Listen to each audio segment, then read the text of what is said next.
Imagine practicing a speech flawlessly in front of your bathroom mirror. Like you have rehearsed it 50 times. Right. The pacing is beautiful, the hand gestures are completely locked in, and the lighting in your bathroom is making you feel incredibly confident. Oh, yeah, the perfect setup. Exactly. But then you step out onto a real stage to deliver it to a live audience, and somebody drops a glass. Yeah. A cell phone rings in the third row. The microphone cuts out for like 2 seconds. Total panic. Right. Suddenly you completely lose your train of thought, and that perfectly polished speech just, well, it disintegrates. It's the ultimate collision, really, between a controlled learning environment and a totally chaotic reality. Mhm. You master the mechanics in a vacuum, but the real world just refuses to cooperate with your rehearsed conditions. It refuses, and today's source material, it captures that collision perfectly. It really does. We are looking at a deeply personal audio reflection recorded by a dedicated table tennis player.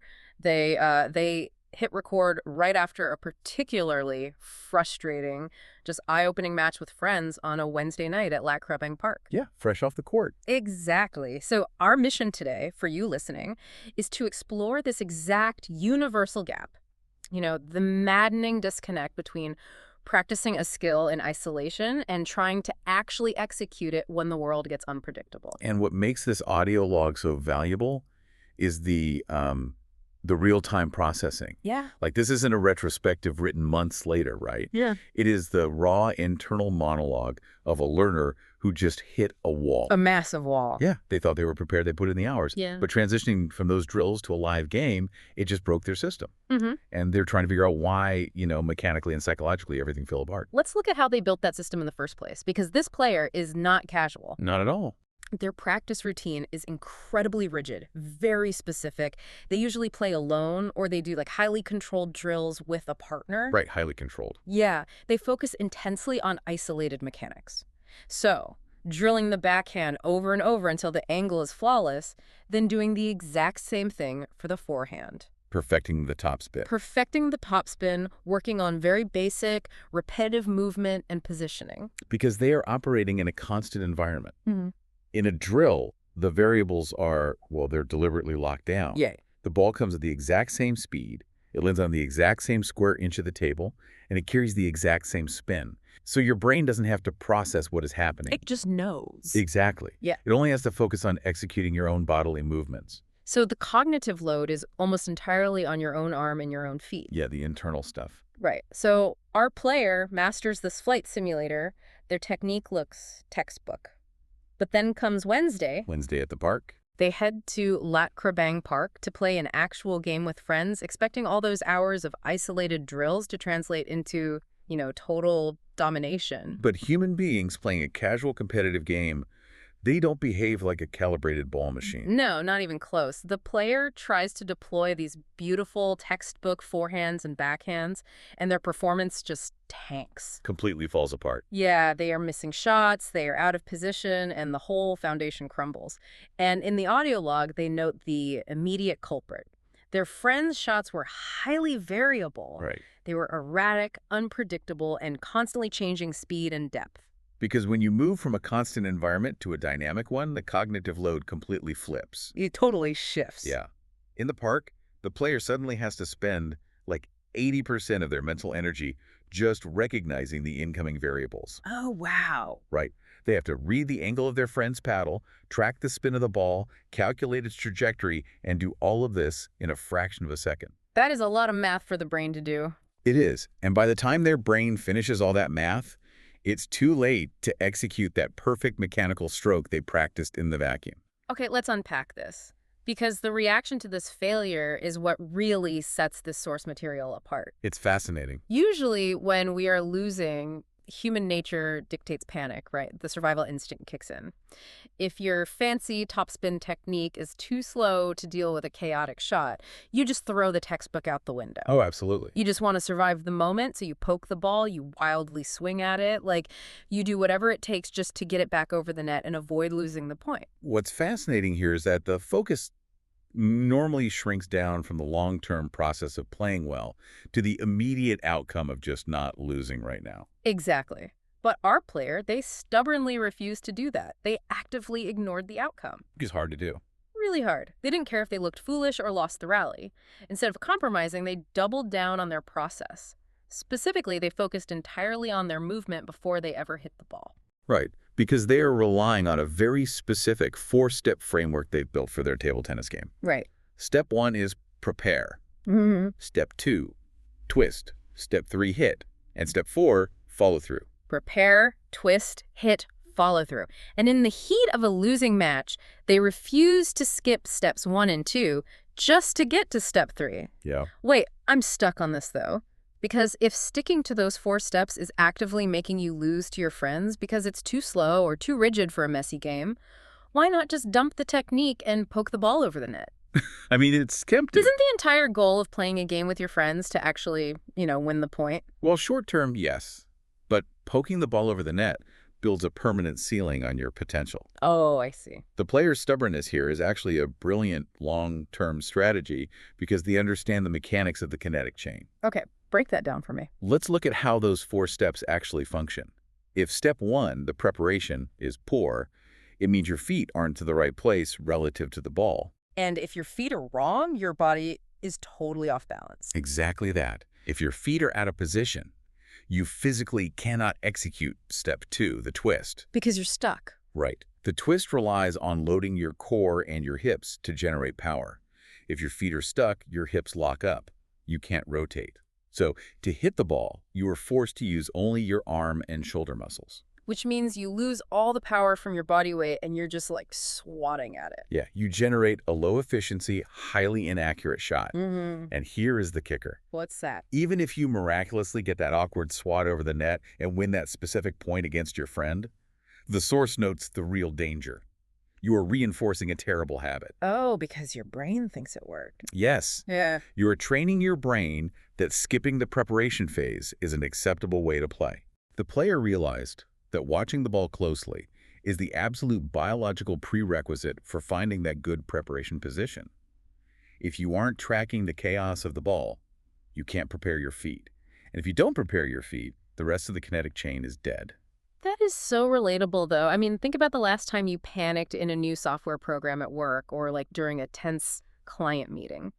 Did you stick to the textbook process you learned in training, or did you just mash buttons and throw out buzzwords to survive the moment? We all mash the buttons. We totally mash the buttons. It is so tempting to just poke the ball over the net in our own lives.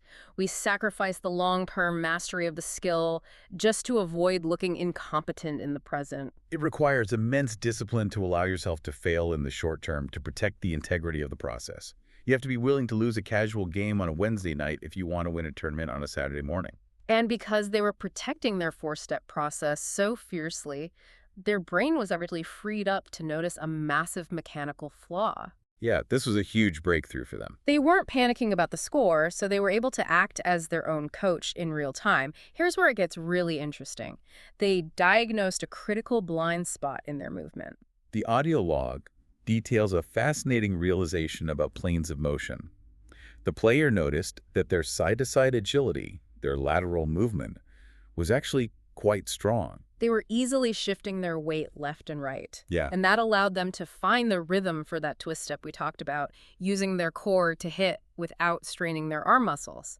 So the hours of mechanical drills were clearly paying off on that horizontal axis. They were.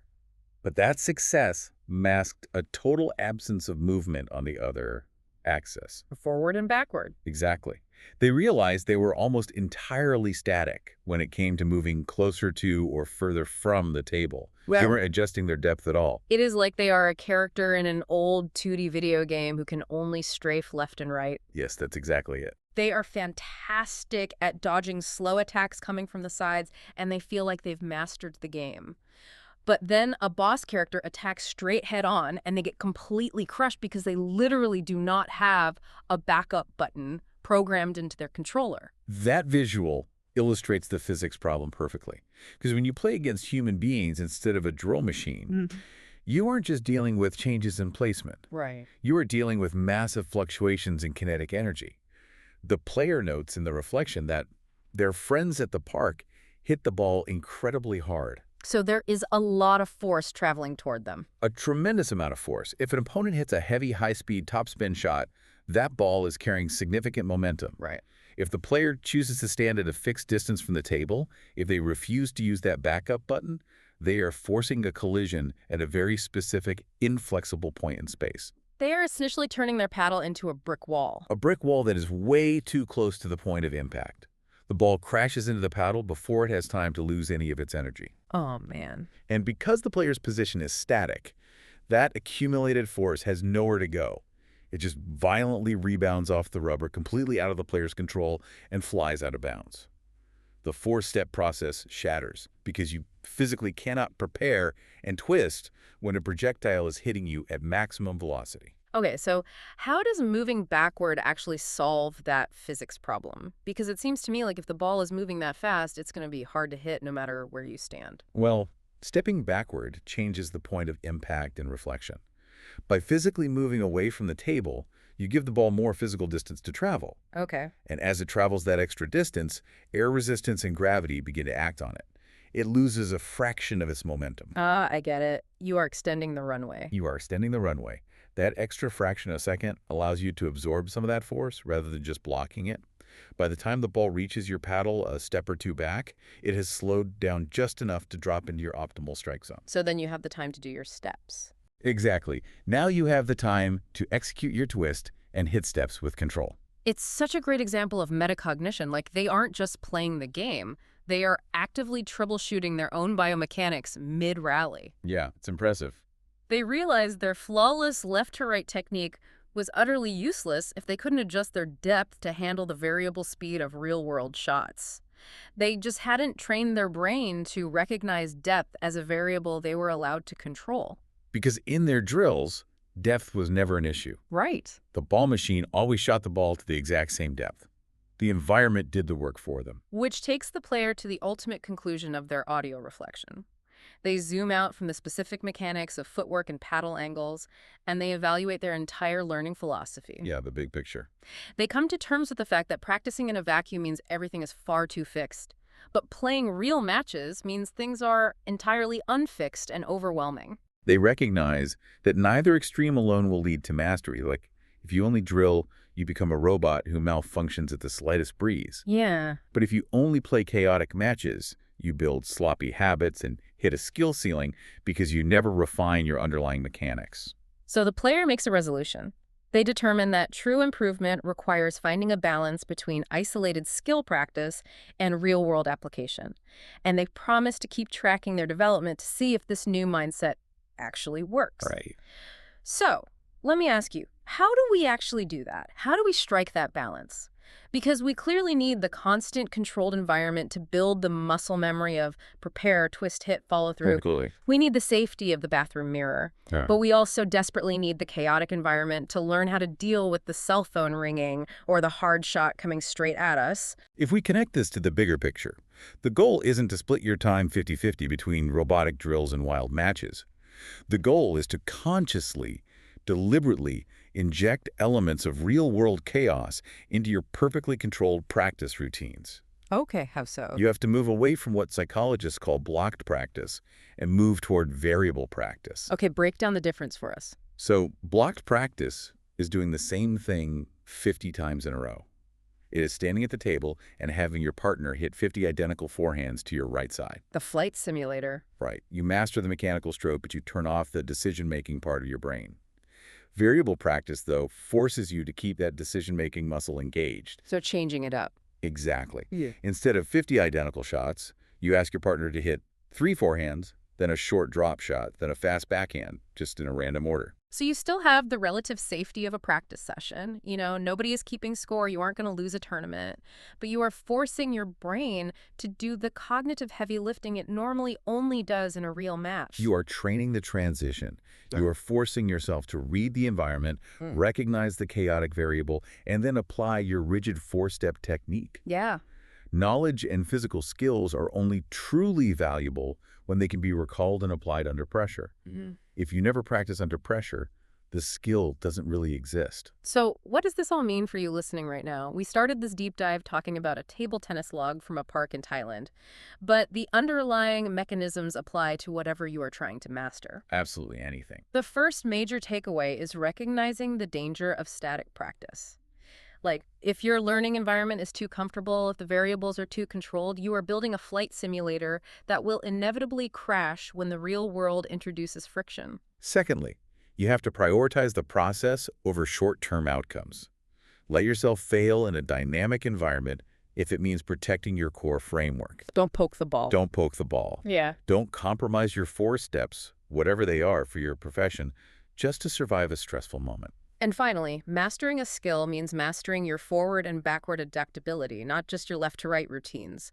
You have to be able to manage the kinetic energy of a situation, extending the runway when things come at you too fast, rather than standing like a brick wall and letting your technique shatter. You have to train your brain to recognize the variables you've been ignoring. Which brings me to a final thought I want to leave you with today. Think about a new skill you are actively trying to master right now. Maybe it's a complex programming language, a new way of budgeting your company's resources, or even a conflict resolution framework you want to use with your family. You likely have your left and right movements down in the safety of your practice. You know the syntax, you know the spreadsheet formulas, you've read the psychology books. But what is your forward and backward movement? Yeah. What is the messy, real-world variable you are completely leaving out of your safe little training vacuum? And how quickly will your perfectly rehearsed technique fall apart when a wildly unpredictable shot comes straight at you from out of nowhere? It's a great question. We hope this deep dive gave you a new lens on how you practice, how you adapt, and how you manage the chaos of learning. Keep challenging those constant environments, keep building your process, and above all, stay curious. We will catch you on the next one.